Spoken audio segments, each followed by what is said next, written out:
Hello, and welcome to the Alliance Wealth Advisor podcast. I'm your host, Mike Cadaro. For episode 9, we were honored to sit down with David Rutherford, the founder and CEO of Froglogic Concepts. Froglogic is a motivational entertainment company. Their mission is to help individuals and organizations overcome adversity and achieve success in any environment. David is an internationally known motivational speaker, best-selling author, performance coach, and podcast host. He works with organizations like First Trust, Revlon, the Miami Dolphins, the Green Bay Packers, and Comcast. Prior to founding Froglogic, David spent 8 years in the Naval Special Warfare community.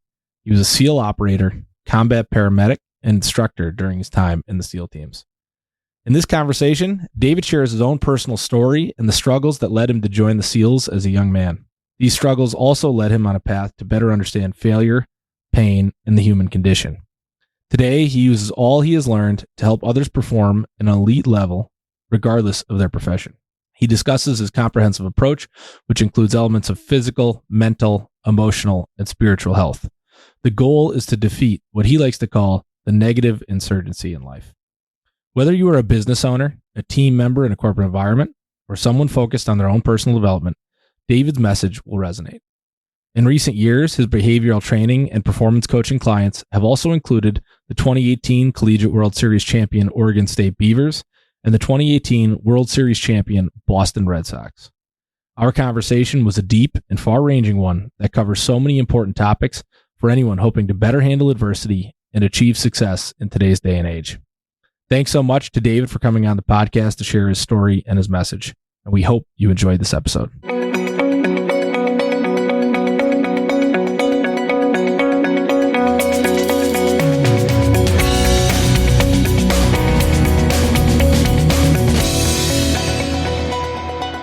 So David Rutherford, welcome to the Alliance Wealth Advisors podcast. It is truly an honor to have you here, and I'm really looking forward to our conversation today. Well, Mike, thank you so much for having me. You know, it's always I'm so used to being on the other side of the interview and conducting my own. So you know, it's always a pleasure to be on this side. It's a little probably a lot easier than being on that side for sure. Yeah. Well, a seasoned vet like yourself, no pun intended, where I'm the one asking the questions. It was a little intimidating preparing, but hopefully I'll be able to live up to your high standard. Well, I'll tell you what, I listened to a couple of those shows that you sent me, and it seems like you know what you're doing. You got a natural ability behind this. So. Thank you. So David, where I wanted to start is you are a proud Penn Stater. When I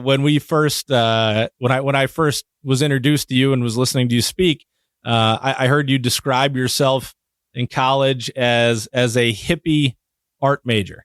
So maybe not the preconceived notion of a Navy SEAL, performance coach, motivational speaker, in terms of where they'd start out. So I was thinking we could start there. I'd love to hear, about your college experience, and how it led you, to join the military, to join the SEALs, and how that transition came about and how you thought about it. Well, thanks for the question. Yeah. I mean, that was really probably the greatest, pivotal moment in my life for sure. My dream was to play football in college. That ended up not having a great season in Florida, where I was from, and did a postgraduate year up at Choate in Connecticut. And, had a great showing there on the team. We went undefeated, one of the best teams in Choate's history. And, however, I had to split time with a guy named Mike Gerber, who went on to be a great, fame and fortune at UPenn playing, and then it went on to be a state congressman out of Philadelphia. Really amazing guy. But we had to split time, so I didn't get any big time offers, which I was hoping for. But I did, have a pretty decent showing coming out of Florida high school lacrosse. I was the national representative to the All-Star game, and through that was able to and really. On the pretense of my coach, Gary Neals, He was the MVP in 1977 NCAA championship game. He was a goalie for Maryland. And he wrote a letter to Glenn Thiel at Penn State and said, hey, this guy's a great athlete. He could really do wonders for your team. And so Glenn was fortunate enough to invite me to come and play there. When I showed up at Penn State, I was still under the pretense that I would have the ability to walk on that team. I know Joe Paterno loved walk-ons, and I figured my 15 years of preparing myself for that level of football was going to shine through in the moment. And then what I always like to say is, fortunately for me, the freshman quarterback was a guy named Kerry Collins, and Kerry was just he was okay. He was just a specimen. I mean, at 18, he was 6'5", 255 pounds. He had an 80-yard ball and like a 3-step drop. He was just an incredible athlete. He was number one recruited quarterback in the country and shattered all Pennsylvania's throwing records and stuff. And so instead of just, wanting to just try out to be a part of that team, the fear was so overwhelming in me to experience failure on that level, to come to the distinct conclusion that I was not good enough. Obviously, I mean, I believe I had the strength in the arm. I had probably a 70-yard ball on a 7-step drop, and and I certainly understood the game. I watched films. I go to 3 or 4 quarterback camps. I mean, I was the guy who, that was what I wanted, but I didn't want to fail. I didn't want to experience that. And I had never really prepared for that level of failure or even contemplated it throughout my entire athletic career or any component of my life up to that date. And so in that moment, my entire perception of reality and more specifically, my entire perception of pain was flipped upside down. Mm-hmm. And as a result, I just did not engage. I did not assimilate. I did not, I resisted the conformity. I didn't feel as if I could make the leap into Division I lacrosse at the level that I thought I could at football,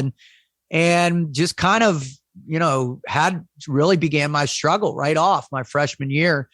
And, like you said, I was an art major with a few different minors over the course of time. I spent a lot of time in sociology, a lot of time in philosophy and psychology, and ended up wanting to try and pursue poetry. So, I'm a hippie who can kill you, I like to tell people. And but I in those moments, I was completely detached and didn't realize at the time, but I kind of fell down into a deep hole of depression. And that depression was just, it was magnified considerably through, this identity crisis. Mm-hmm. I'd always been kind of the life of the party. And this time I took that, as a badge of honor. It's the only place I felt some semblance of achievement, which is kind of counterintuitive. But, I just portrayed that image as everything else was crumbling around. So, over those 4 years, it got pretty dark and pretty ugly for me. And, ended up getting kicked off the lacrosse team by my junior year and was almost out of school by my senior year. And it was one of those very difficult times because, you don't realize what's going on as a young person. You don't understand the effects of depression and anxiety, and you certainly, don't want to expose it, after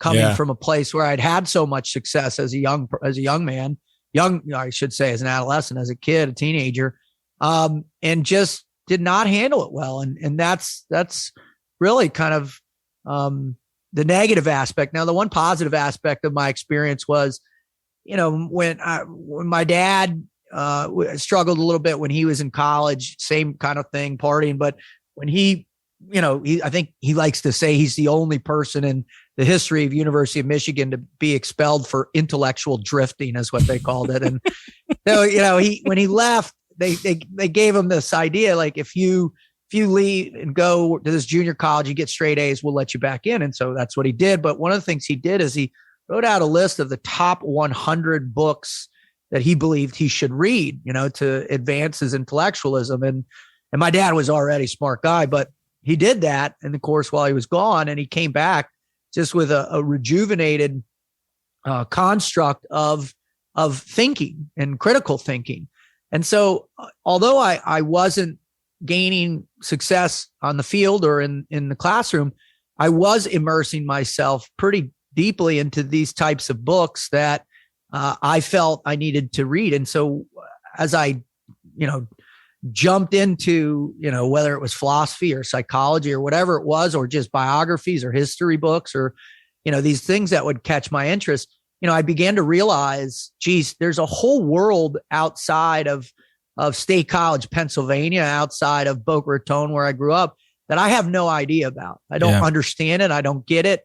And that world is not only the physical world, but more importantly, the cognitive world, the experience of new ideas and new thinking and new experiences and really the concept of pain. Mm-hmm. I was hyper protected from pain, but having then lived in it in this 4 years, I realized, man, I don't understand pain, and that's what I needed to be able to figure out. Wow.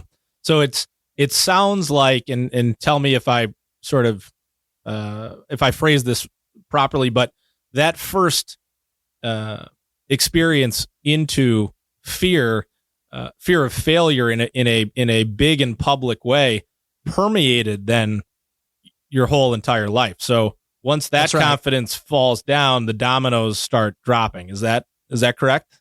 That's 100% correct. And it really was that was the beginning awakening for me, and what has ultimately become these, one of the core principles behind what Froglogic is. And that's the name of my company, is Froglogic Concepts.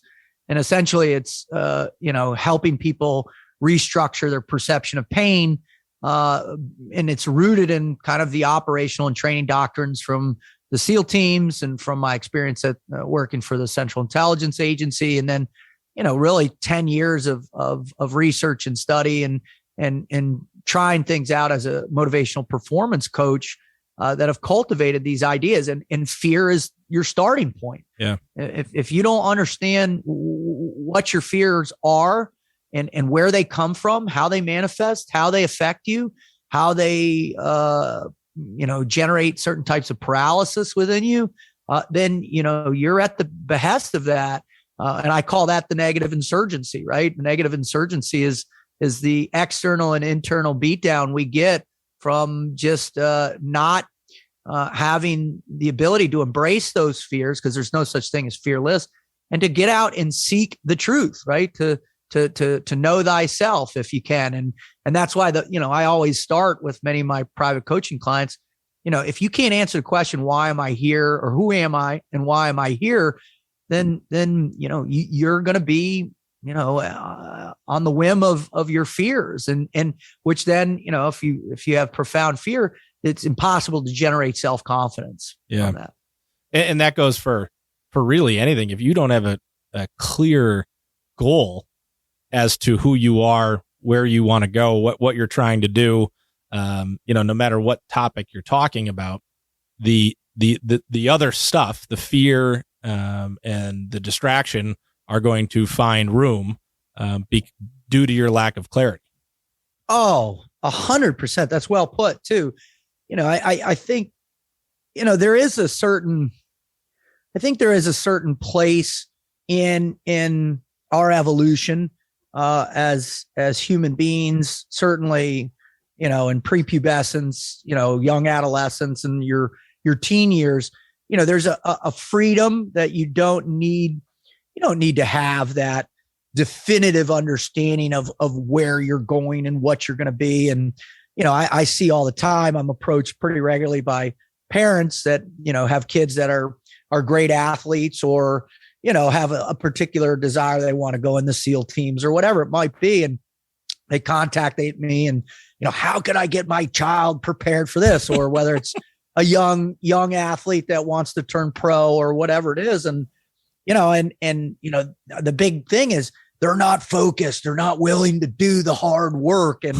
And I'm like, well, that's a pretty challenging question, or pretty challenging thing to have a kid that's, 14, 15, 16 years old to be able to really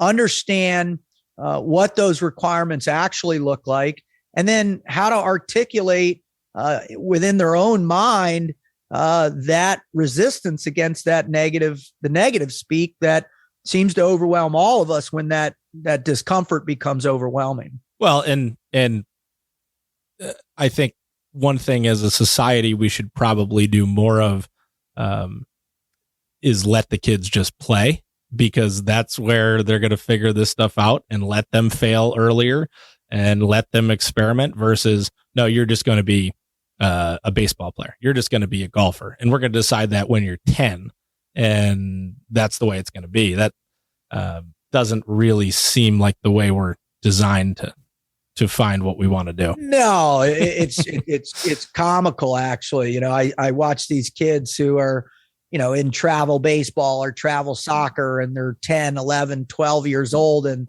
they're going to a hitting coach, and they're doing exercise sports condition, they're doing strength and conditioning.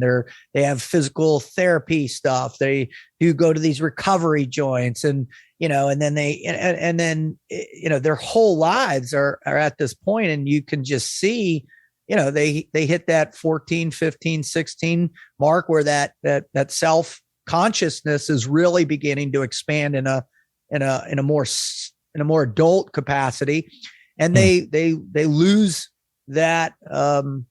They lose the validation that they once had gotten through kind of the abstract approval of their parents, right? Mm-hmm. And that's really why kids are pushing themselves so distinctly. I mean, it's rare that I see a young athlete have that really that killer instinct, if you will, right, that really loves the competition more than anything, right? A lot of it is just rooted in the approval of that one parent who's pushing it. So. Right. So, and I'm sure we'll have a few of these because there's just so much I want to hit on with you. But let's get back to your story. You graduate from Penn State. When did you know, Bud's training was in your future? So I never graduated from Penn State. I'm about 20 credits short. Oh, okay. When you look at my transcripts, they're hilarious. I took something like 160 credits because I went to summer. I joke, my grade point average during the regular year was like a 1.5. My grade point average in the summer months was like a 4.2. And so I always my excuse is that's the Florida in me, right? I couldn't study in the winter. My brain didn't function correctly. But and so it was my fourth year. I had stopped living. I was living by myself. I was isolated off the team. I wasn't going to class. I had really devolved into a pretty depressed state. And it was around mid-April, 95. I woke up and I didn't wake up with a glass of Jack Daniels. I didn't. I looked over in a corner and I had a mountain of clothes and that I hadn't washed in months. And I said, you know what? I'm going to go do something responsible and go clean my clothes. And every time I'd go to a laundromat, I would always bring my sketch pad or my journal, and I would either draw or write poetry or something. And it was kind of always my outlet for that space I was in. Mm-hmm. Well, this particular time, I just had nothing left. I was uninspired in its totality. And that's a real critical thing in people's lives that if it gets away from you, if that lack of inspiration or that lack of creativity to allow yourself to be inspired by something, it can have a devastating effect on your interpretation of your potential and what is possible in the future. Right. And so I sat there and just hit this space where I was like, that's it. I'm no longer who I thought I was, and I have no idea who I'm going to be.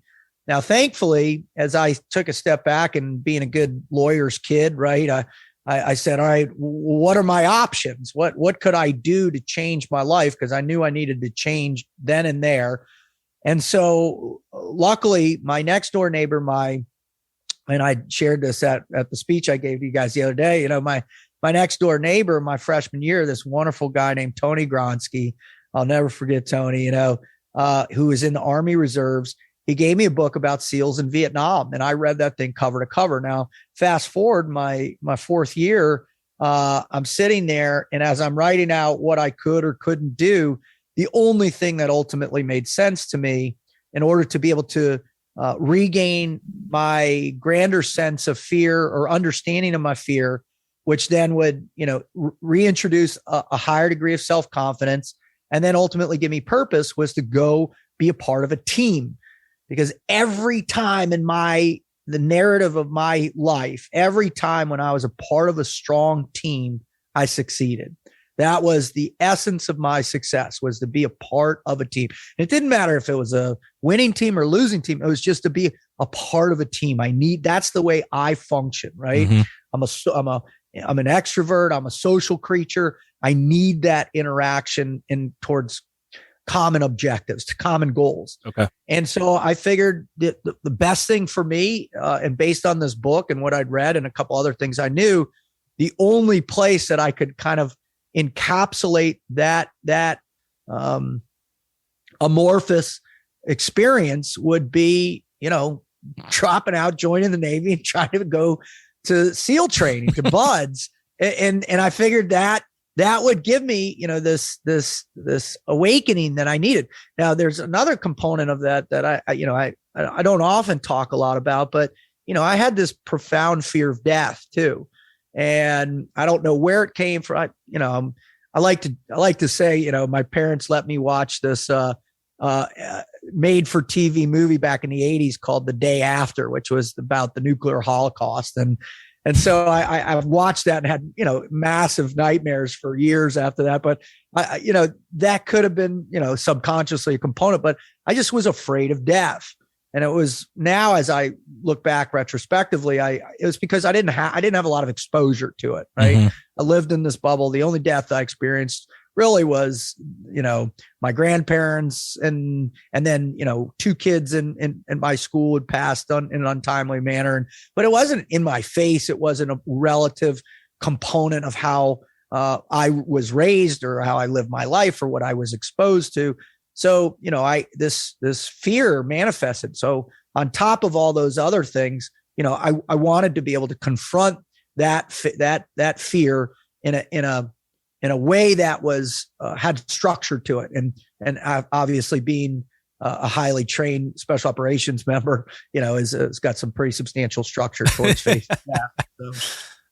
So as we've just seen, right, last Friday, you know, a young man a former Yale football player, just died after completing Hell Week, right? And we don't know what the autopsy showed, but, you know, another young person trying to become a SEAL died again. And, you know, we have these, I wouldn't say they're frequent at all when you look at the sheer numbers of high-risk training evolutions that we conduct in the entirety of our program, but in particular within SEAL training, we have not had many deaths, but we do have them.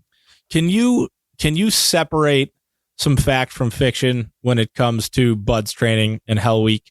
You know, I'm sure you don't watch a lot of the movies, maybe because of how it could be portrayed versus reality, or things you can read. But, you know, I think there's a lot of, you know, old wives' tales, for lack of a better term, in terms of what goes on there. You know, how would you describe it? You know, for somebody who has no, you know, military background or experience in being there in the room. I would describe BUD/S as, what would be something that people could connect with? BUD/S is the ultimate recoding. Okay. That's what it is. So we're stripping it down to the studs, and we're going to read. Not even deeper than that. I mean, the studs, you know, have a connotation of a physical form. of a structure that's held together by pretty the rigidity of screws and nuts and bolts and nails and all that. But the human mind is held together by so many different types of complicated concepts, right? Your interpretation of your past experience, your belief systems, your understanding of your own limitations, all of that is essentially destroyed. And Hell Week is the place where that really happens. Hell Week is the place where they literally and figuratively they reboot your interpretation of reality. I mean, there's no doubt. And to describe it in any lesser of a way would be doing it profound injustice. I think what people always get hung up on is, and rightfully so. I mean, it's a pretty staggering concept to think that a human being, we start on a Sunday afternoon, we don't sleep initially until Thursday morning, and that's for 2 hours. So we go about 90 to 96 straight hours of being physically hammered. Most people like, oh, you're just sitting on a cot or in a classroom or on the beach and you're just watching the clock tick. And that ain't true, man. You do 200 miles that week in most running and walking and moving 200 miles that week alone. And most of that with a giant inflatable rubber boat on your head, which is 300 plus pounds. And if it's empty and not full of water and sand or whatever else is in there, so just that alone. Plus, to give you an idea of terms of energy, the rough estimates anywhere from 5,000 to 9,000 calories are burned every day. And you're spending a lot of time in the water for a portion of that too, right? A tremendous amount of time in the water. And that's really why you see, I believe the number one reason for fluctuations of numbers when you graduate these BUD/S classes is dependent upon how much of your class is spent during the winter months in San Diego. Now I was there 15 months total, so I got benefits of a year round. You saw it all. Remember, I was a hippie. I joke, I needed double the time to smack the true hippie out of me, right? But when you think about the immersion itself, literally by Monday afternoon, I myself started showing clear signs of hydrophobia, right? Where even if I wasn't in the water, if I got near the water or I got a little wet, my body would start uncontrollably shaking. It had conditioned that rapidly based on, sleep depth and then the mental conditioning, the fear of getting back in water because they use the water as a tuning mechanism, I'll call it, right? So you spend an amazing amount of time in the water. And it's funny, I just want to give a quick acknowledgement. My boat crew was a pretty amazing boat crew in Hell Week. Rob O'Neill, guy who shot bin Laden, was in my boat crew. Wow. I had two other guys that were in and around his command for many, many years that were just incredible pipe hitters. A couple other guys that, are served and, our boat crew leader was a guy named Adam Smith, and Adam Smith was the admiral. His father was the admiral at the time. And unfortunately, Admiral Smith just passed away. I just heard recently. So I'd love to send my condolences to him and his family and everybody who truly loved Admiral Smith, which most of us did. But I'll tell a little funny story. So it was Friday afternoon and we're all lined up and you have boat crews, from tallest to shortest, the smallest guys are called the Smurf boat crew. And, and there's 7 people between, and we were boat crew 2 and at your boat crew leader standing out, and then you're in line and the Admiral Smith came to BUD/S compound and was, as every, commanding officer does the Friday before. And they're inspecting us and walking down the line and he gets all the way through and he stops in front of us and he looks at his son and he goes, Lieutenant, is your boat crew prepared and, ready for this, for this ultra evolution? And "Hoo-yah, Admiral Smith, hoo-yah," and he says, "All right, great, you guys look good." And he turns around to the instructor staff that's hovering behind us, and he looks at them and he says, "Now I want all of you to make sure that you go easy on my son in this boat crew." And so there were two gentlemen in particular, a guy named Doug Sholin and Corey Knowles. And I'm still friends with Corey today. And I haven't spoken to Doug in a long time. He used to work for REI, but they made extra sure that our boat crew got special benefits because our boat crew leader's father was the admiral. So that was a great story. But yeah, Hell Week is the day where you restructure your entire perception of pain. I heard. I heard another SEAL as I was preparing for this conversation. I was listening to an interview from another SEAL who said the people who were dropping out of his group in Hell Week were the ones who were focused on making it to Friday versus making it to the next part of the beach or making it another couple of minutes or, that's right. And just breaking it down into increments where, okay, I made it to the next post. Let's get to the next post. And if anybody said, well, I just need to get to Friday, they didn't make it. Would you agree with that? 100%. I think there's a lot of different factors, but I think for sure it's remember when your brain moves into what we call hyper state of vigilance, right? Where your limbic system is in control. It's very difficult for your prefrontal cortex to combat the necessity for survival, right? And BUDS is literally your entire experience through the totality of your time in the teams is like that. You're in a hyper state of vigilance. That's why guys have such profound endocrine dysfunction once they get out.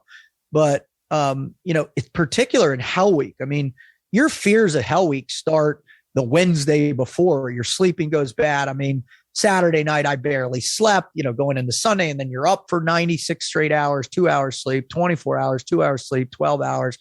And you have to understand the way your neurochemistry works and your neuropathology works under sleep depth conditions. So, by 56 hours with no sleep and getting pummeled physically, you're entering into a pretty substantial place of complete cognitive dissociation. So you have your grander orientation towards space and time becomes completely diluted. Right. And so you're right. If you struggle being able to project just how far in the distance, finishing is, much less how long the pain you're currently experiencing is going to last. And that time orientation becomes very distorted. Like by Thursday, Wednesday night, Thursday night, guys are hallucinating on a regular basis. And, wow. That plays a very profound role on your ability to execute or execute the orders of your not only your boat crew leader, but each other, and then more importantly of the instructor staff who is intentionally messing with you the entire time, right? Because they want to see where your breaking point is, and then once you hit it, what are you going to do when you hit that point? So yeah, I mean, for me, everybody used to say set your goal for your next chow, because we eat 4 times a day. So just get to the next chow hall, get to the next time you're going to eat. And you're going to have a little bit of a break. They'll sit down, they let you eat your food, whatever. But for me, that was too long. I ended up breaking it down, per instruction, and to where it was really just, all right, boat crew 2, drop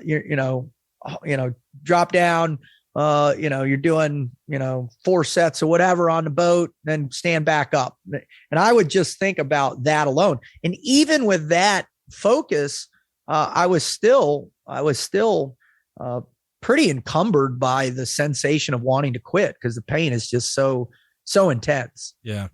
So after Hell Week, and after that 15 months for you in particular, you make it, What happens next in terms of your career in the SEALs? And it's funny, man. I always when I talk about the intricacies of my how my career went down, there's always this sensation. I chose when I went in to become a medic. I wanted that counterbalance. I wanted to, I wanted that sensation of duality. I didn't want that artist in me, that hippie in me, to kind of be. I was afraid all the things you hear about what happens to people when they go become warriors, or what happens to them intellectually, what happens to them emotionally. And I was afraid of that. I didn't want to lose that sensation of myself that I believed were some aspects that I really appreciated and liked, which was, the artist within me. And so sure. I chose to become a medic to have that counterpoint to the opposite of what we were doing every day. And so by choosing that medical path, it created a kind of a non-sequential trajectory for me. Whereas, other guys would get out of buds, they'd report to their team, they'd go to STT at the time, they'd show up, get in a platoon, and then, but for me, I graduated buds. I had to go to SEAL Team 5 for 4 months and work in the mastered arms shack there, cleaning the grinder and cleaning the toilets every day, and and just getting hammered by the old guys, getting beat downs on a regular basis. And we didn't get any training or equipment or nothing. We just, we were kind of just at the behest of the mastered arms shack. And then from there, I went to jump school, and then from jump school went to 18 Delta in Fort Bragg. So I went there, and then I checked in 18 Delta, which was it's called JSOMC, it's Joint Special Operations Combat Medic course, and there's 2 levels. There's a short course, which is focused on trauma, and then a long course, which you become what we call an IDC corpsman, where you're actually treating people that have bacterial or virus outbreaks. It's sick call. It's essentially, man, I've known some Green Beret medics and some Air Force PJs that they're as highly trained as a PA. And many of them actually, get out of the military and then go to PA school, and they just crush it, become amazing PAs, and some doctors too. So wow. So the 18 Delta leads you where in terms of your first deployment? Back to SEAL Team 1. Oh, got okay. checked on. Yeah, had to check back into SEAL Team 1. That was the team I got.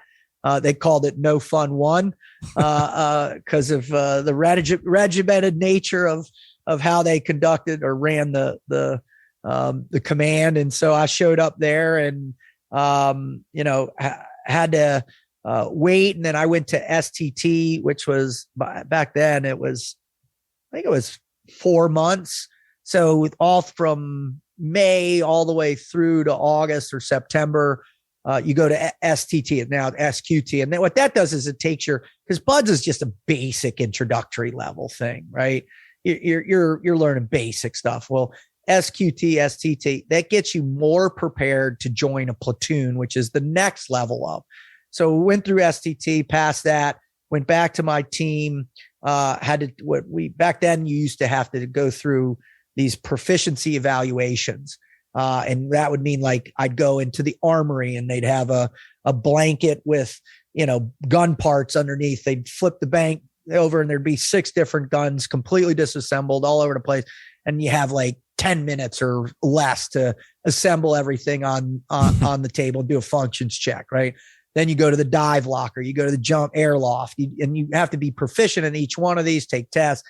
And then what you do is you go to into the goat locker where the chief's room is, and then they interview you, they grill you, I should say, for however long that is, and then after that, you're put on probation and then eventually awarded your trident. So went through all that and then finally platooned up my first platoon, and it was January 99. 99. Okay.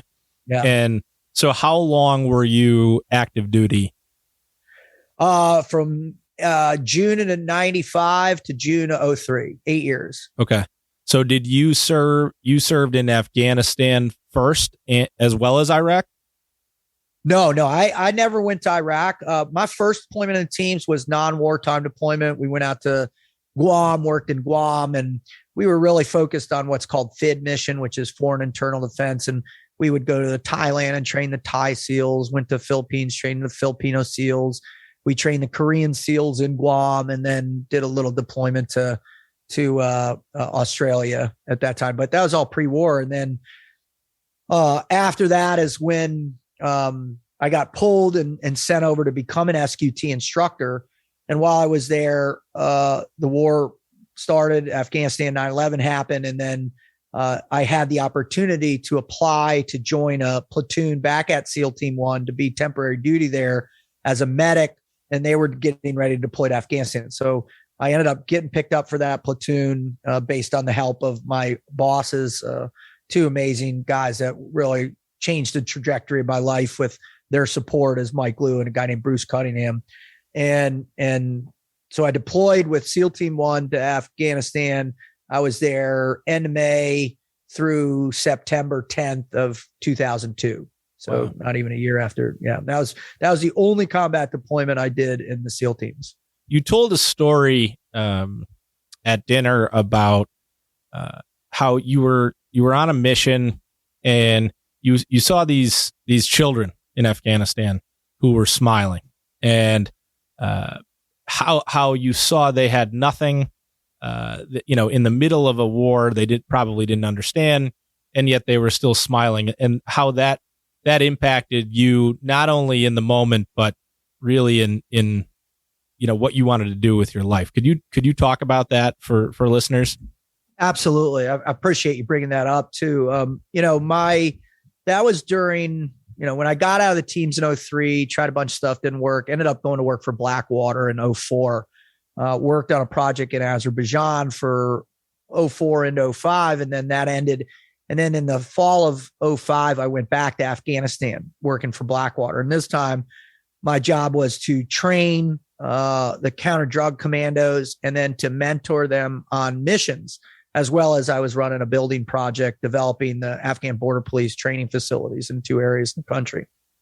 And on one of the ops mentoring the counter drug commandos, like I said, when you hit these compounds, there'll be 30 kids, 20 kids in there, 10 women, 5, military age men. And first thing you always have to do is separate them. And, my first trip to Afghanistan in 2002, man, I had zero empathy in my heart. Just had, only thing I was seeking was revenge. Right. But the second trip, I'd really evolved as a human being. I'd struggled leaving the teams profoundly. I was battling a lot of my own challenges, some post-traumatic stress disorder, as well as some other things. And so this trip, it was I just had a different space in my heart and where I was and what I was feeling about the impact of carrying a gun for a living. And although it is the absolute necessity and it's the thing that enables all other aspects of human existence to take place, is the understanding that there are people that are supporting these freedoms that we all love dearly. You need to have a very strong posture and presence in the world in particular. But this time I just hit this. And as everybody was separated in this compound, the kids and the women and the men, and I'm sitting there and I'm just watching the guys I had trained do their thing. And I look over and like I said, I see these kids. And, the first time I remember and this will show you the magnitude of the perception of the shift, right? First time when we first got there, there'd been a Green Beret unit that had been driving through the countryside. And what they would do is they'd stop and with their interpreters. And, if the kids were outside, that meant things were pretty clear and you were good. And so they would bring the kids up and they would give the kids Skittles or whatever out of, give them some candy and have the interpreter, hey, where's the head of the tribe? Who do we talk to? That type of thing. Well, on one of these patrols, a 13-year-old boy had come up to the side of a Humvee, pulled a grenade and dropped the grenade in the passenger side and blew this guy up. Oh my God. And so we would go through and I'd have kids throw rocks at me and stuff. So I remember, I rigged a holster up in my steering column, and if I'd see a kid bend down or get ready to throw, I'd pull my gun at, and I was petrified that we were going to get blown up in some capacity. But this next time, I didn't have that same sensation. I had done a lot more research. I'd read a lot more about the Afghan-Russian war, a lot more about the history of Afghanistan, a lot more about the Afghan people, a lot more about tribalism. I just had a profoundly greater understanding of all of those challenges that they were living with every day. And so in this moment, I see these kids and they're sitting there, and even in the midst of, 30 dudes in their compound holding AKs, it's like that's a regular thing for them. And they're able to, through whatever magnitude of cognitive dissonance they were able to conjure, they were able to still engage with each other in a sensation where they weren't afraid that the Americans or whomever were going to kill them, or whatever. And I just was blown away by that. And I realized in that moment, man, that's what I want to do. I want to be able to give kids, if not a pathway towards a better life, but just the understanding of how to manage that pain better in their lives, right? How do you, in the midst of where, you're a 13-year-old girl and essentially you're just a receptacle for procreation, and you're beaten and you're whipped and you're, what is it that child needs to be able to create a construct of potential so far down the road that it's worth living, that it's worth trying to educate yourself, or worth maybe becoming a refugee, getting into Iran or Pakistan, and then getting on a boat and then getting over here, or whatever that might be. What is that's going to inspire that child to believe there is something bigger and better out there for them. And that's really where the concept for Froglogic was born, in that experience. Wow. Well, I think that's an interesting to transition into something that I wanted to hear your take on, which is right now, the term you used, which I'm going to steal from you, is there is a deficit of certainty, regardless of where people are at in life. Right. And one thing that we are seeing as financial planners and as financial advisors is people are struggling to make decisions in a way that is new, given the events and the environment that has been created in the last couple of years. And now some of that's positive, right? There is business formation going on at levels we have not seen. There are people who have more control over their careers, right? Employees have some more leverage, so they're moving from jobs maybe they didn't want to be in for a long period of time. So some of it's not negative, but there is more uncertainty than there has been, certainly in my lifetime, and people are grappling with that, and they have no framework or a limited framework to make these big life decisions. And the best part of my job is being a part of that. But at the end of the day, it's the person's decision, and everyone has to make, that decision that's best for them. But how do you talk to clients, and how do you think about it yourself, where, that uncertainty is triggering, more fight or flight, more stress, and is impacting judgment, is impacting decision making? How do you talk to people about how to do that better?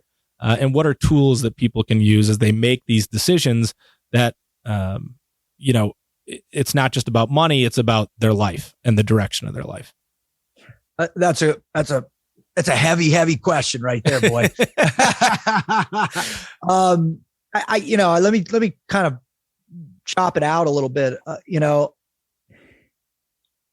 Obviously the statistics, the mental health statistics that we're now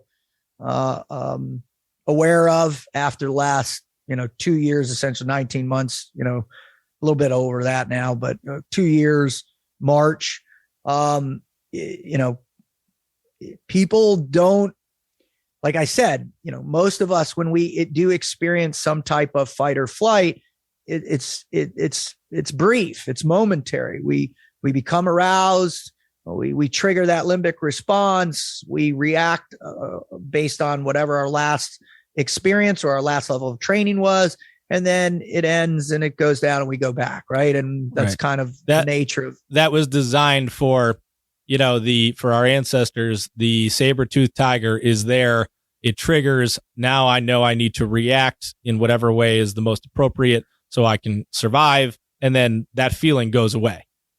The rough estimates that those neural pathways are even before saber-toothed tigers. I mean, these are you got 280 billion neurons in your brain, and a recent experiment really kind of showed that you have predetermined wiring. So there's a predetermined wire for snakes. There's a predetermined wire for spiders. There's a predetermined wire for hunger. There's a predetermined, these are hardwired things that are not going anywhere. I mean, you can certainly, through a concept called stress inoculation, which is what we employ in our training profiles, you can learn to, like I said, embrace your fears at a much higher, more proficient manner. So you can make great decisions that are imbued with that construct of risk. You can make them much more frequently and with much greater consistency and effectiveness, if you have the prerequisite skill sets that are indicative of those of that process, right? Okay. That's where people get into problems. But to back up even further on that, most people, and when I teach my Embrace Fear seminar, it's divided into 5 different missions, and mission number 1 is you have to understand, you have to search for the truth of what your fears actually are.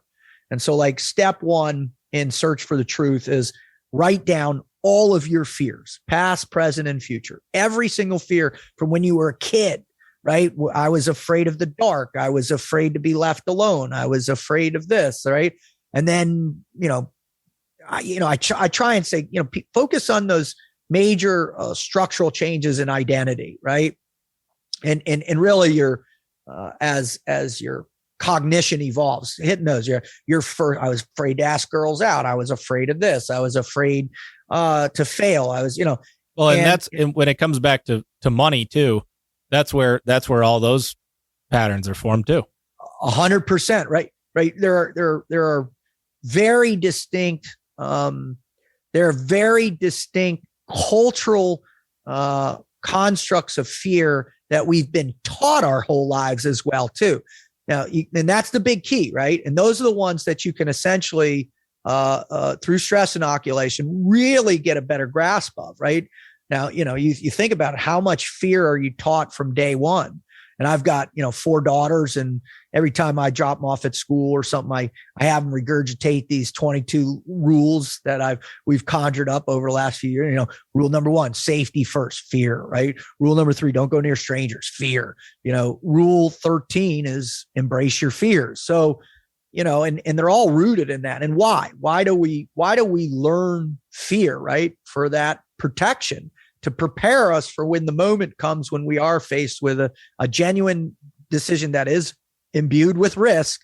Are we able to calibrate that risk in an effective manner to where we'll mitigate the potentiality of failure and pain in whatever we choose to do?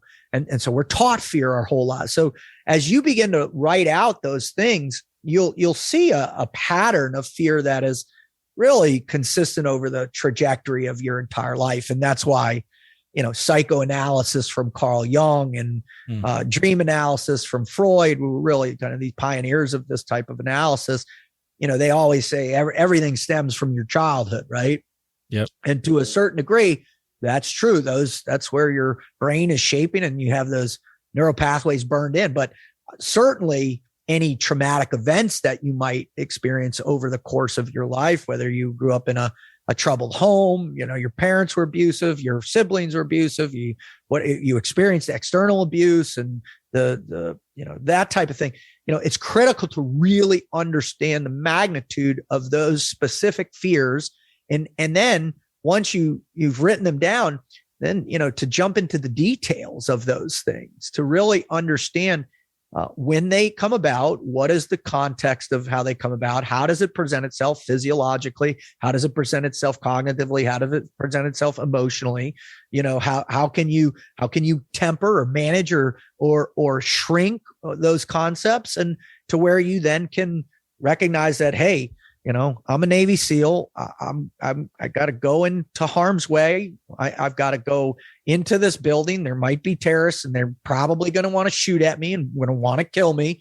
But with this huge worry right here, I have 1,000 different skill sets I can apply that I've learned over the trajectory of my 7 years of training, that all are representative of a structure that can attack and not shrink, but certainly manage the intensity of this fear. And so I think that's what people need to do more of when it comes to their approach financially, for sure, especially after the existential reality that we just went through, right? I mean, we're talking the last time people really had to understand and I guess aggregate their spending in a much more conservative way was World War II. So think about the extent of that. I mean, the last time where we were like, man, I need to have, $100,000 cash in my thing. I need to have, in my world, I need to have 50,000 rounds of 9mm and 50,000 rounds of 5.56. I need to have enough food to feed my family for 6 months to a year, right?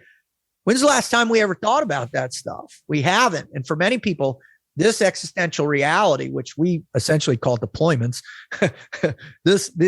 people are living in this space and they haven't taken the time. Remember when in the beginning, I referenced that idea, the ideology of death. I'd never spent any genuine time understanding death in a way that it wouldn't impose this profound fear on me. Well, the same is true financially, right? Have you ever really contemplated what it's going to feel like when you have nothing, when everything has been lost, when you're in foreclosure or you lost your business or whatever? And I've gone through that multiple times in my life. So I'm utterly and much more prepared than, your average person when you combine all the things. So what I try and do help people is just first and foremost, the number one thing is understand what your fears really are. Mm-hmm. Don't dilute it. Don't escape it. Don't bury it. Don't compartmentalize it to the point where it's not relevant. And get those things out in the open and then deal it. And for most people, I would presume, people that are seeking out the advice of a financial advisor, which is I recommend to everybody, even if you don't have whatever you believe you need to have for savings or assets, even just a discussion to help begin to construct that generational wealth or even just retirement-based wealth, right? I think most people just, again, they don't have a clear understanding of how to deconstruct those fears into where it's relative to the skill sets needed to battle that future potentiality. Right. Well, and I think they often it can feel so overwhelming because you're saying, well, I want a lake house. I want to be able to retire at 65 and I want, X, Y, and Z. Those are my goals. Boy, am I far away. I don't even know where to get started, or I don't want to share that with somebody. And the way that we approach it, we say, look, financial planning has to be in 90-day sprints, right? Especially in the beginning. So what can we do? And going back to that analogy of buds training, right? Certainly not as intense, but if I try to focus on 30 years from now, somebody's going to have a panic attack because it feels so far away. It's so theoretical, right? My older self, and I can't picture it. But if I can do these three things in the next couple of months, and then in a couple of months again say what are the things I need to do, and then do that again, you will make progress. So it's focusing on what's right in front of you versus 20 years down the road. Exactly.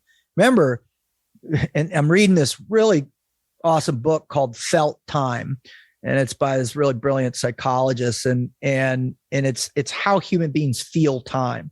temporal perception is so much more integrated into our thinking than we even begin to realize, right? And my greatest sensation of felt time began in buds, where we were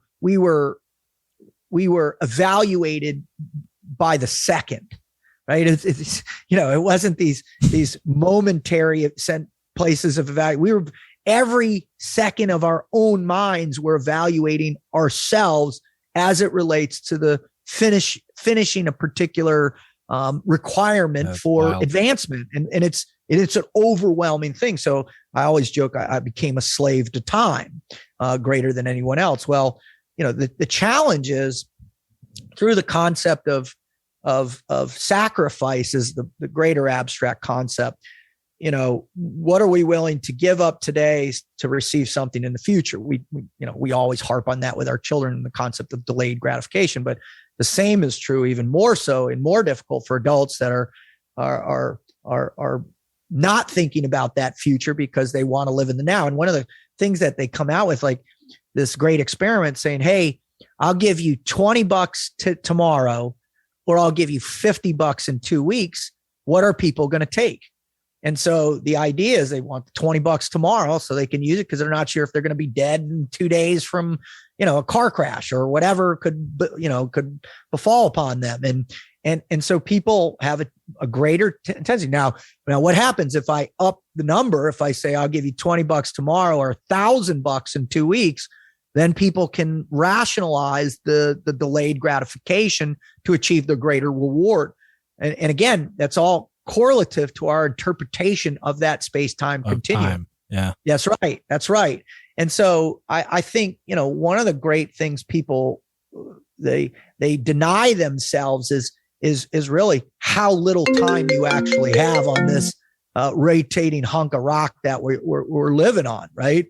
And as a person that has lost a profound amount of friends at a very untimely time in their lives and pretty catastrophic circumstances, that's the one thing I really try and focus on in my life is the gratitude I feel every day I get to wake up and take a breath. Yeah. And so, it is in the forefront of my consciousness to make decisions relative to a greater sense of immediacy, to get as much as I can out of each and every day. Well, and as technology and the world around us of consumerism has evolved, it lends itself to immediate. Everything is press a button, do this. We have access to anything we want at any time for the first time in human history, and our biology and our evolution is built for the opposite of that. And that's so, right. The odds are stacked against us in many ways to make those proper decisions, right? Well, we're seeing what's happening as a result from it, right? I mean, and not to go down the rabbit hole of societal destruction, but let's not go down that one. Yeah. We'll do that on another episode. Yeah, there we go. Round 2 will be the end of the world with David Rutherford, right? What kind of motivational speaker is this guy? Listen, I'm not here to sell you 6-minute abs. And I'm not here to tell you how to make $1 million in 30 days, but I am here to tell you that it's going to suck. Right. So I mean, the great challenge is managing an interpretation of the world where the world is outpacing your ability to advance that interpretation. And what does that do? That breeds greater fear, and the fear of the unknown, mm-hmm. right? And the fear of failure, the fear of poverty, the fear of death. I mean, the two greatest fears that most human beings have within Western culture, in particular America, is the fear of death. But that's actually, I believe, underplayed by the fear of poverty, the fear of not having anything, right? The fear of not being able to, live in a good place, or the fear of not being able to send your kids to a good school or to whatever. I mean, those fears are are profound. I mean, obviously, depending upon your socioeconomic status and where you live, I mean, you can, get into the nuances of that. But overall, most human beings are the fear of poverty is because it's immediate. The immediacy of hunger far outstrips your interpretation of, the fact that you might die from malnutrition in 10 years. I mean, it's just not, you need to eat today. Yeah. And so because of that, I think people, they become in essence short-sighted, if you will, as to how beneficial it would be to at least to initiate that hard discussion, right? Because there's also a grand sense of judgment too that really has been laid upon the psyche of Americans, I believe, right? And through social media in particular, and especially with our young people today. Yeah. There's this sensation if you're not flashing your new Bentley on Instagram, or you're vacationing in Aspen, or you're going to Tulum in Mexico for spring break, that somehow you're not prominent, you're not whatever. Yeah, it's keeping up with the Joneses on steroids, and it's all most of it is contrived. Well, the overwhelming majority. I mean, there's no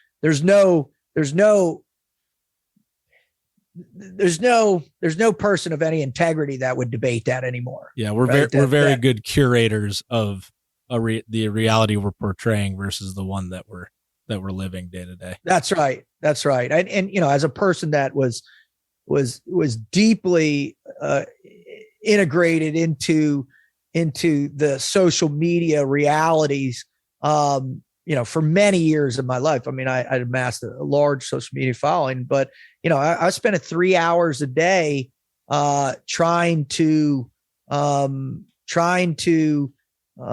cultivate a concept that perhaps wasn't exactly the most righteous way to describe who I was and what I was going through. And then it was really when I went through my divorce where that profound shift happened. I said, you know what, I'm no longer gonna to try and emulate this ideal of what Navy SEAL means, but I'm going to be a lot more genuine, in the types of prose and the types of things I'm putting out there to show that, unfortunately, even though I whatever preliminary construct of identity people might project onto me because of the fact that I was a SEAL, I worked for the CIA or whatever, I'm still a human being. I still struggle with fear. I still have self-confidence issues. I was just talking to a gentleman the other day who I'm doing a little work with, his son. And, I told him, the moment I showed up at Bud's, for pretty much my entire time in the teams, I felt like I had imposter syndrome. Wow. Like, why do I belong here? I'm standing next to these guys next to me who all, a lot of my closest friends went on to, I have some friends that had 9 combat deployments. I have 2 close friends that had 9 combat deployments. That's crazy. That's insane amount of combat deployments. Yeah. And they've Iraq, Afghanistan, Africa, at SEAL Team 6, whatever. And it's just, 400, 500 combat missions, 4 Bronze Stars with Valor, Silver Stars, all the stuff. And, I'm next to these human beings. I'm like, man, I don't belong here. But I knew that if I wanted to learn about what high performance looks like or is, and then what high performance looks like under extreme environments, this is where I needed to be. Yeah. And so I was able to rationalize my own fear, my own insecurities, and participate in the requirements in a good enough way to I at least hold my own around these exceptional human beings. Yeah, your experience in being around the highest levels of performance in all areas of life is really incredible.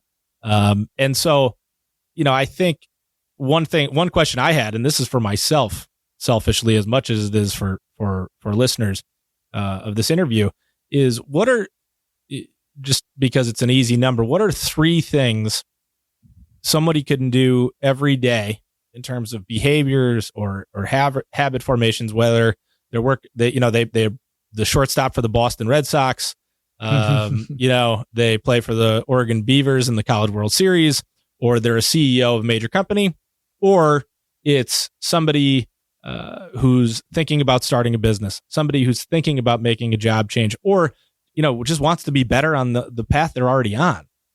What are some things that you can drill down to in terms of core behaviors that lead to better performance? I'll give you 4. Okay. The four critical ones. One, make sure your sleep is awesome. Do everything in your humanly possible to structure your sleep in a way where you are getting the right amount of sleep for who you are, what you need. It's good sleep. It's quality sleep. It's healthy sleep. It's it's worth everything that you could contribute financially, but more important, time-wise, to get great sleep. By far, great performers can sleep. Period. The second one is obviously what you put into your body, right? What the nutrition, what you eat, what you drink, your fundamental health of energy and what's going in your body. By far, there's in so many different studies that just prove that if you have good nutrition and you're hydrated and you have your body's filled with the right vitamins and nutrients and all that stuff, man, it just you're at a different level for performance. So those are the 2 fundamental things that I've seen across the board. It doesn't matter if it's special operations or professional athletics, or if it's CEOs or whatever, entrepreneurs, whatever it is. Those are the 2 fundamental ones that absolutely everybody can work on no matter what. Right. Okay. Then the other 2, the ones over here, they're a little bit more challenging, right? First and foremost, you have to essentially seek discomfort, right? Complacency is the killer of all performance by far. The greatest performers I've ever worked with or seen or researched, they're obsessive, right? And they seek discomfort constantly. They can live in that space, and they do so willingly because they feel the improvement. Now, you also got to remember, the higher you get in terms of your performance threshold, your ability to maximize your God-given talents, your God-given capabilities, whatever that looks like, the ability to get, the smaller the sensation of improvement it becomes. Like, it becomes so granular, the incremental little things. I mean, you're down to angles of hits or information you process, or putting pieces together, being able to read markets, key components of the markets, because you've instead of getting in your room and watching Netflix for binging on some garbage Netflix thing about a psychopathic murderer, right? You actually get in and you read some core books by Milton Friedman, or I don't care, whatever it is, or whoever it is, but you push yourself to expand the ability to observe, contemplate, and utilize information at a higher level, right? And that's physical information, mental information, emotional information, spiritual information, right? And those are they've always been around forever. Nothing new about any of that stuff. But and so it's seeking discomfort. And then the other one is execution, right? Is being able to execute as we call it, the pursuit of perfection, right? And that's what it is. And it's performing the basics as close to perfection as possible. And so what are the basics that you require within the objective that you placed out in front of you? Now, what are the basics that are fundamental to being a financial advisor, right? All right. Are you an expert in the basics, right? Because, right. That's the key. Based on the expertise that you have there, man, you can build on that in every single way you can. So seek discomfort and then be able to perform those basics to perfection. And execution is that's the hard one, right? The quote that's the most difficult there is. Like I have it in my office, but I always I like to remind myself of it. This quote says, "Ideas are cheap, execution is expensive." Right? That's right. Everybody's got ideas. It's the most common commodity on the planet, maybe is ideas and opinions, but who's executing, and that's the difference. And that's really what Froglogic became, became this concept of, all right, I'm not here to teach you the specifics of whatever focused profession or goal orientation that you want to have. But what Froglogic is it's a way for you to reevaluate that sensation of pain and to execute under the duress. Here are some ideas. So, in forging self-confidence, mission number one is have a positive attitude, right? and step one within there is anchor your heart to your mind. And every decision we ever make is emotional, hands down. I don't care. Anybody out there says, "Oh, you got to separate, your personal, emotional reaction to, you got to be objectively professional." That's all bullshit. I mean, it's fundamental. You can't. We're human beings. Too. You have a subjective perception of reality. That's what constitutes consciousness. And so the only objective truth is the sensation of pain. So that's why I was like, all right, that's why I'm going to help people deal with pain, right? Because if I can get as close to a concept that is less subjective than everything else, that I'll have a greater capacity to penetrate into that person's psyche, and to maximize whatever personality traits or construct of belief systems that can be implemented under duress. Right. When the environment is hammering the dog snot out of you, how are you going to handle that? And then how are you going to utilize the skill sets? Have you done the work? Are you prepared for the battle? And if when you're getting hammered, can you, instead of collapsing under the stress or the pressure or the fear, can you hold true in that execution by performing the basics to perfect, as close to perfection as possible? And sleep, diet, getting out of your comfort zone will essentially up your game to be able to execute at a higher level. By far. And I'll give your listeners two simple tests, right? If you want to go easy test to see the results of this, do the cold water shower challenge. 1 week, cold shower. Every time you shower, no matter what, just do it, and do it for a week. See how far you can get, right? And, Sunday, Monday, Tuesday is going to suck bad. Wednesday, your physiological conditioning for it should be getting better. Thursday, Friday, Saturday. By Saturday, you should be like, this is easy. You've got your system down, how fast you can put on soap, how fast you can wash it out, stepping in, stepping out of the shower, whatever it is. And we call those Navy showers, right? Yeah, that's a good one. Right. But what you see is how quickly you can adapt to the discomfort, right? The next level is, I say, all right, sign up for a marathon today, right? Find a marathon near you or in a place you want to go, something scenic, something beautiful, whatever.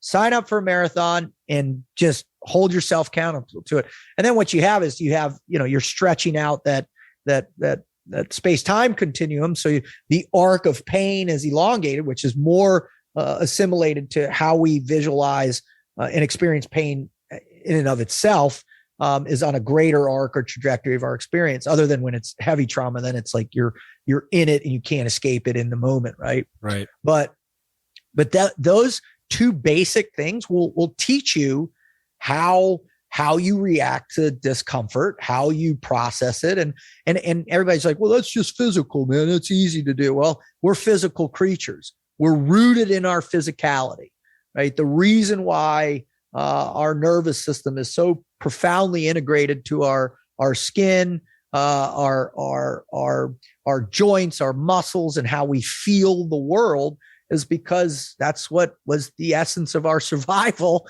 I mean, when you think about it, man, true philosophical evaluation or insight or science is only about 500 years old. So in the grand scheme of things, man, we have been feeling, and we're wrong all the time. 100% because the brain is so complicated, right? Yeah. Because we and here's the thing that really I love to pop people's bubbles a little bit is your experience of pain is not unique.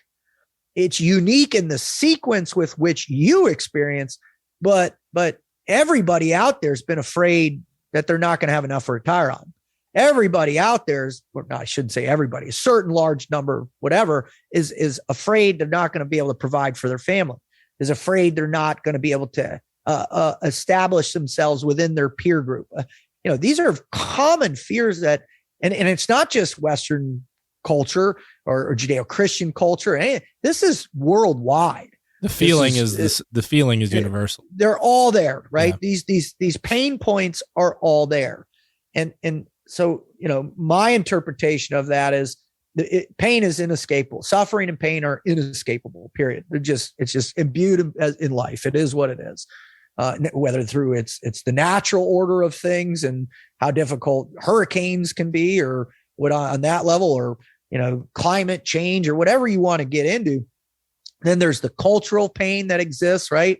Within the certain tyrannies we've experienced. I mean, when you look back at the 20th century, man, 300 million people were annihilated by tyrannical ideologies. That is people can't fathom that number, so they don't allow themselves. And so what I recommend is go read a firsthand account. Go read Viktor Frankl's Man's Search for Meaning, right? Go read the Gulag Archipelagos by Alexander Solzhenitsyn. These are the people that have a highly intellectual evaluation of the most catastrophic, worst moments of human history. That's pain. Yeah. I mean, you want to talk pain, go be at Dachau or Auschwitz. You want to talk pain, go be in a gulag in Siberia, right? So again, everything's relative, but our pain is assimilated across the human condition, regardless of where you're from or where you were raised or how you grew up. It's just the sequence of experiences unique to you. The human mind is easily manipulated. It just is. Mm-hmm. With the right content, with the right information, with the right distribution, with the right whatever, you just see it. You can see it now greater than ever. We talked a little bit about social media, right? How easily people are influenced in a particular way. And when that content moves into a place where there's an initiative on the underlying tonality behind, or the underlying intent behind that, is negative, man, people are they're gonna drink that stuff pretty profoundly, and they're gonna get on board. And so, propaganda is real, indoctrination is real, mass formation psychosis is real. I'm a person that, I was indoctrinated into the SEAL mindset. There's no doubt.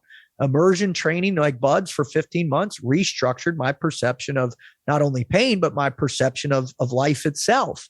So, if you have that happening and somebody on your team or organization is bringing that in, and that's a real problem for organizations right now, real problem. And so many people are just living with this fear that's inside them right now, that it's a shame. And it's intensifying the divisiveness within the country itself as well, too. Yeah. I've never thought of the sort of the broader societal issues from this angle, but that makes all the sense in the world. That's really interesting. There's this brilliant guy out there that I highly recommend to any business owner whatsoever. His name's Gert Hofstede, and he wrote this great book about culture. In my opinion, he's the world's leading authority on culture.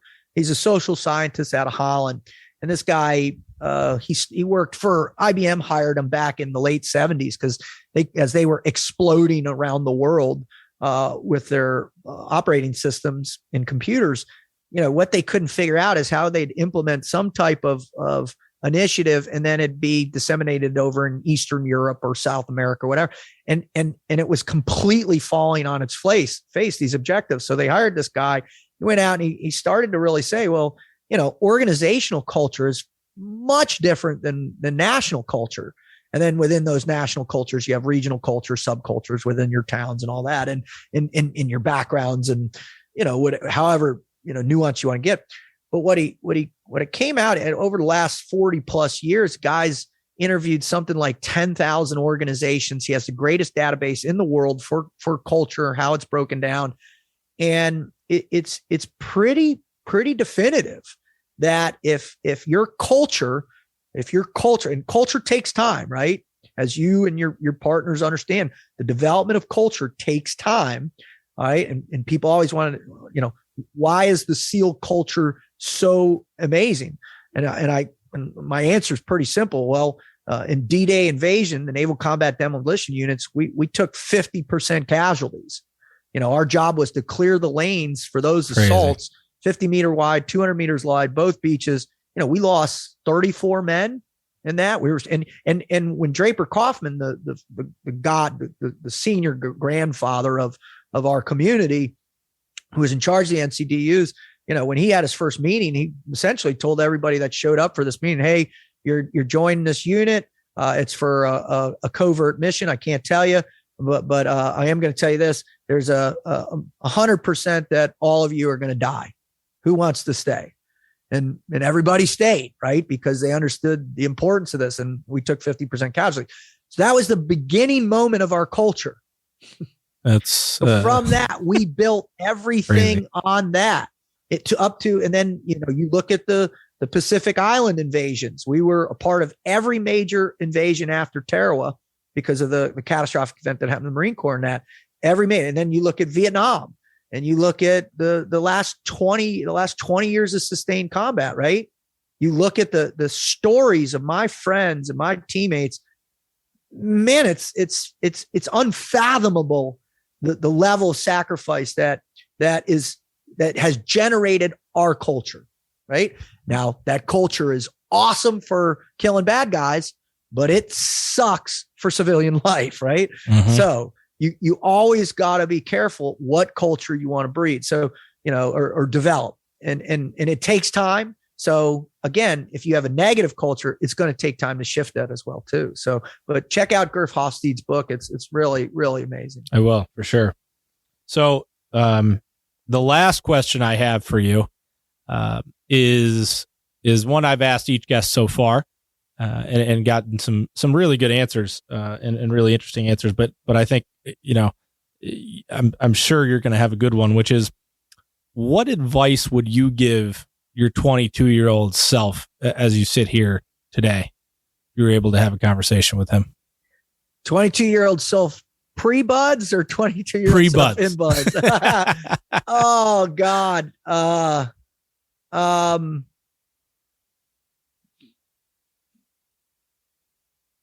That's a great question.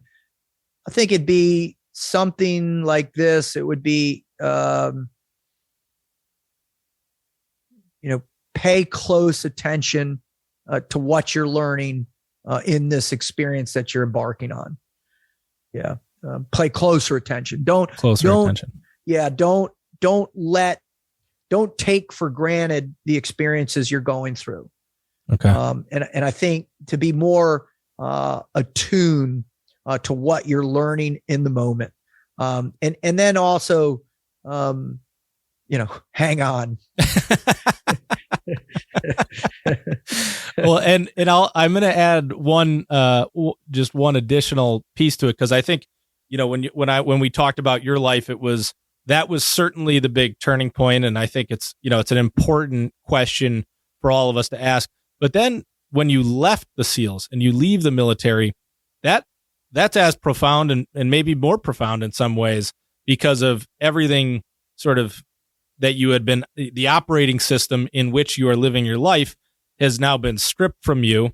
And there is, you had mentioned there was, thoughts about the political nature of what you're doing and being that tip of the spear and, having that belief system. And then, you walked away. What would you tell that that version of yourself? Oh God. Go seek help.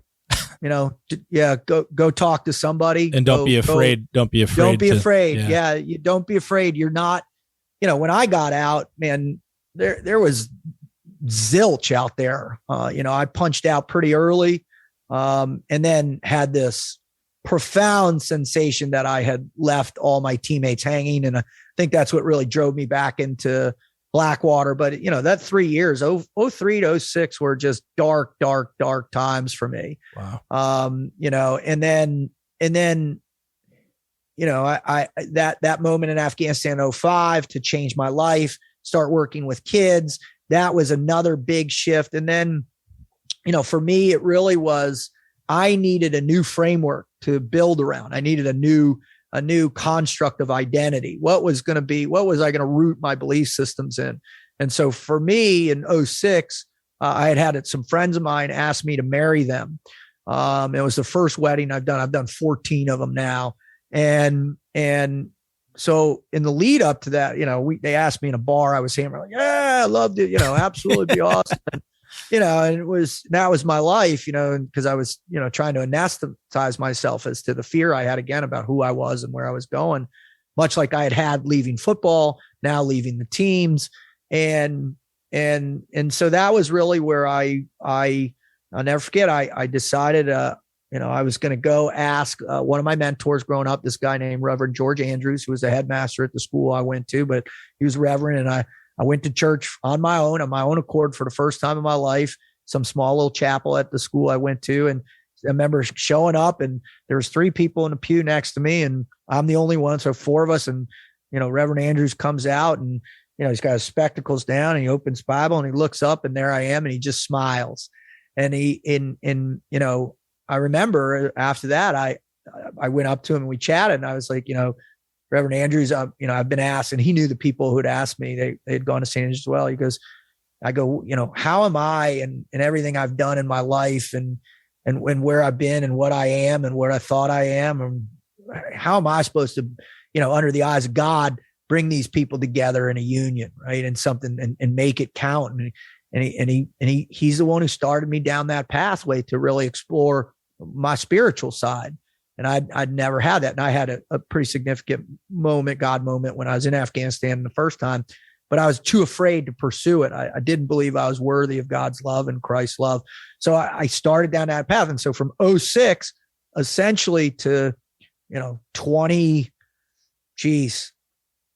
I'd say 2016 or 17, I was on this really deep introspection about faith and beliefs and how we structure our belief systems and how critical our belief systems are to support us when that identity is under duress, when it's being questioned or shattered, or where the context of who we thought we were isn't relative to who we thought we can be, who we think we can be. And there's this void of truth within your own soul when you're not sure what your belief systems are. And so that started that next quest for that 10 years to where I was able to get myself underneath me. And then luckily I went through a really horrific divorce, and that was my cornerstone, along with a great team I built around myself to move through it. So, we all, the chapters of our life, and everybody always, talks about, I'm ending one chapter and starting another. Well, guess what, man? Nobody knows what the next, 10-year chapter is how it's going to read or what's going to happen. But, cause we don't know, we know what our potential is, but our potential only becomes reality when we do the work to make it become the reality. And if we get distracted and we lose faith, or we lose faith in ourselves, or we lose faith in our belief systems, or we lose faith in the overall picture, man, we're lost. Yeah. And that being lost is the single greatest travesty a human being can experience or suffer from over anything else. That's why I always go back. If you're in that state, you're in that challenging place, you're not sure, start figuring out how to answer those questions. Who am I and why am I here? Well, I can't think of a better place to end than right there. This was great. Thank you so much for joining me on the podcast. I learned a ton, and I'd love to do it again sometime. But it's been great getting to know you a little bit, and look forward to continuing this conversation for sure. So thank you, David. Mike, and you're welcome. I really appreciate your time as well too. And I just, as you and I both know, doing what you do is challenging to get people's trust and to have them put their trust in you to protect not only their future but the future of their family members. And that's a big responsibility. And I commend you on the way you're going about it. So, thank you for having me on, and it's been a joy. Thank you. The information on this podcast was created by Alliance Wealth Advisors and published for informational purposes only. The guest on this episode was not a client at the time of this interview and did not receive any compensation. For more information, please visit alliancewealthadvisors.com.